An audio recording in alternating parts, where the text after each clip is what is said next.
course, a man who got relegated with Burnley after leading them into the Premier League from the Championship 2 seasons ago. Jan, the reason I wanted to go with you, because normally you're quite optimistic about life, you have a lovely outlook on things, but you think this is a disaster. I don't think it is a disaster, but I do think this is a wrong appointment. First of all, great leader, great player, great personality, great to interview, did a great press conference today, but he is the 6th choice at Bayern Munich. They tried 5 coaches before him. There is nothing in Vincent Kompany's football career as a coach that I see that tells me that this is the right man for Bayern Munich. And we can say that, yeah, but he's a good lad and he will be good. He got a good stature of himself. He played in Germany and he's nearly Alonso, same background, who was their first choice. But Vincent Kompany showed me in this Premier League season nothing that thinks, for me, that he's fit for Bayern Munich. And it's already started. And Jürgen will tell you later how it's like to be a Bayern Munich manager. You can just come there and say you're going to do a good training session. There is so many things into this. And he never had a plan B in the Premier League this season. And yes, he had a good season in the Championship, but he got relegated, and now he's taking over the big Bayern Munich. I think this is a wrong appointment. I can be wrong. I doubt it, but still, I think this is not Bayern-like to get that kind of manager. Jürgen, it's interesting because people going like, yeah, but Xabi Alonso did it at Bayer Leverkusen. Why can't Kompany do it at Bayern Munich? You've been there, you've done that, you've bought the T-shirt. Bayern Munich is a very different prospect, isn't it? It is a very unique club, and we often talked about it throughout the entire year. And Vincent Kompany now coming there, it's a huge challenge for him. But I mean, if you get the chance, we always said that if you get a chance to coach a team like Bayern Munich or Man United or a Real Madrid, as a manager, you got to go. You got to go. And obviously, as Jan said rightfully so, you know, it was maybe choice number 5 or 6 because other coaches just didn't, in this particular moment, did not want to go to Munich for whatever reasons. And he ends up now to go to Munich, even if he got relegated. But, I mean, if I'm him, give it a shot. You know, go for it. Give your best. Try it. Figure out how this club works, you know. And maybe day by day, you match a little bit better the environment, and you find your own style, you find your own way. But it is obviously it's a huge appointment by the club, by the new management at Bayern Munich with Max Eberl, and they are pretty much under pressure from day one on when the season starts. Go on, Jan, before you get cut off. Can I say, Dan, yeah, I'll just say that. Very good point, and I will do it a bit more unplugged than Jürgen just did. Max Eberl has appointed this man, and Max Eberl's destiny will hang with Vincent Kompany now. And don't tell me that it was a coincidence that Karl-Heinz Rummenigge, who is one of the 2 that is still with Uli Hoeneß deciding at this club, said, our director has appointed and they want Kompany. He didn't say Bayern, he didn't say the club, and Vincent Kompany today at the press conference said, everybody's behind me. Well, there was a manager who said, please, can I have them in front of me? If you're Harry Kane, Thomas Muller in that dressing room, Craig, how are you feeling? No, they're professional enough. And listen, I agree with everything the boys have said, but I mean, it's not that difficult to be better than Thomas Tuchel this year, is it? The bar has been set so low. I mean, we're not suggesting Thomas Tuchel is a bad coach, right? Because he's got a CV and he's been around and he's had success. But when was the last time? Well, it's over a decade. I mean, 12 years, isn't it? 11 years in a row they won the title. Never mind losing a title. They were not even in the same zip code. Yes, they got to the Champions League. Was it semi-final? Yeah, Real Madrid. Yeah, but they didn't. Ultimately, they went out. So, you know, it is what it is. It's a big call. I agree. He did not have a plan B for the Premier League. The Burnley were always one of the favourites for relegation. But what was the frustrating thing, if you asked a lot of Burnley fans, was that they kept trying to do what they were doing in the Championship, and it wasn't working. And you know, he didn't have that ability to change it. Now, we're dealing with completely different players here. We're dealing with superstars, with egos, with internationals. That's a different scenario. The way you walk into the Burnley dressing room and dress some of these younger players down, and I've seen videos when they were promoted from the Championship of Kompany basically dressing them down on standards. When, even though when they won the Championship, they played great football, when the standards slipped, he would go in the dressing room at times and he would give them what's for, and he would let them know. Now, doing that with inexperienced, younger, journeyman players is a different scenario to doing it with these guys. You have to pick your fights and the way you manage, because these are top drawer footballers, and his ability to be able to manage them and earn their respect through the training and how he deals with everything is going to go a long way to what success they may or may not have. But it's a risk. I mean, there's no getting away from it. How would you feel, Jurgen, as a veteran in that dressing room? Well, the dressing room at Bayern Munich, and Jan knows that, it's always been a little battlefield. It's about hierarchies. It's about who has more to say than the other one. It's an elbow culture. That is what Bayern Munich is all about. But this drives also this club. It drives the energy. It drives this desire to every year win titles and trophies. And this is what it's all about. And so I don't think that Vincent Kompany will have problems with that, because he was a fantastic player. He knows to put his elbows out. He understands that. But obviously, if you have a lot of different characters there, different alpha animals, then it's challenging to deal with them.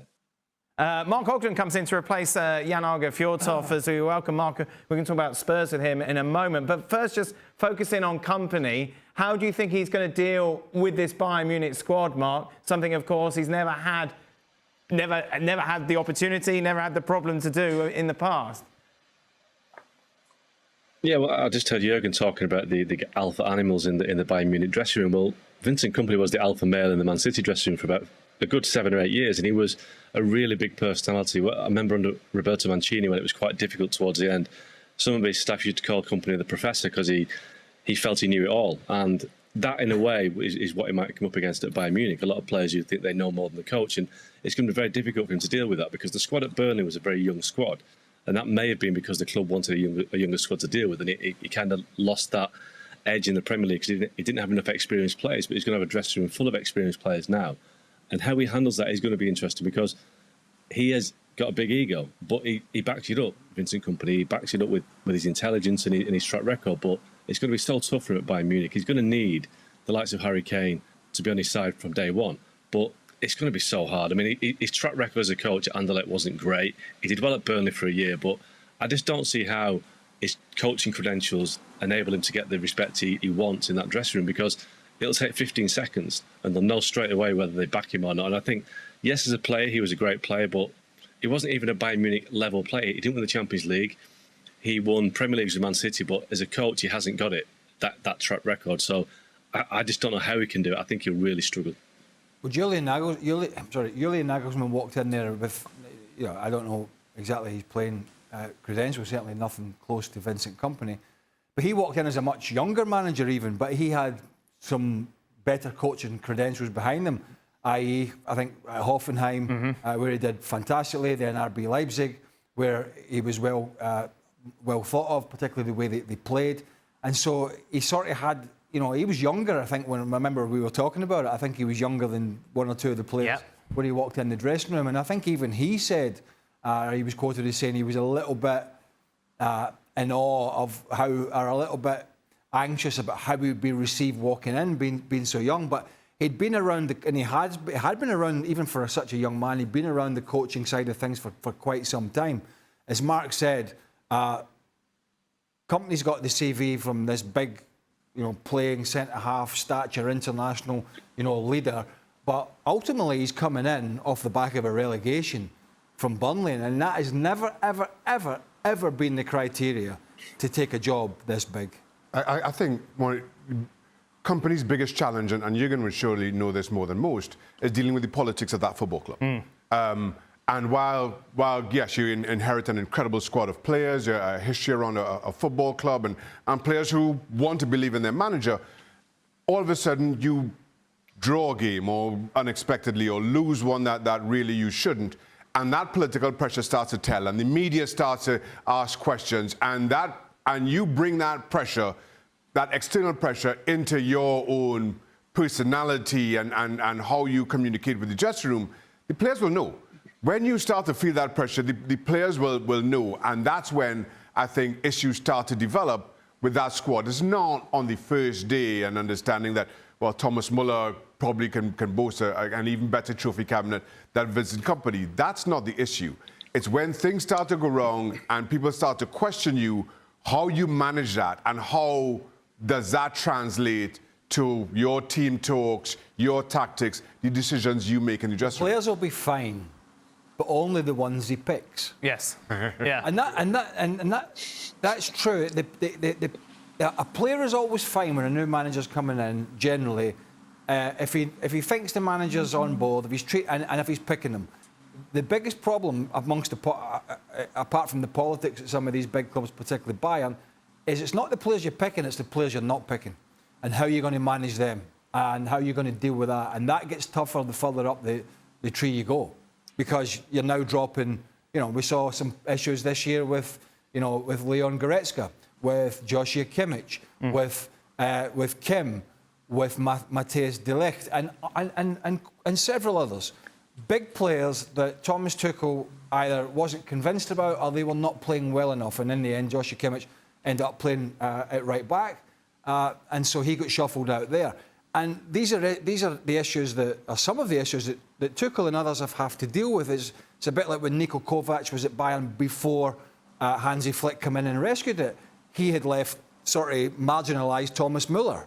And that was one of the sort of big storylines around Bayern at that time, and the dressing room sort of seemingly went against Niko Kovac. And these are all the things that Vincent Kompany is going to have to deal with. And when you've managed Anderlecht and Burnley, you've never had to deal with these scenarios before. If he was to call you and ask you for advice, Jurgen, what would you say to him?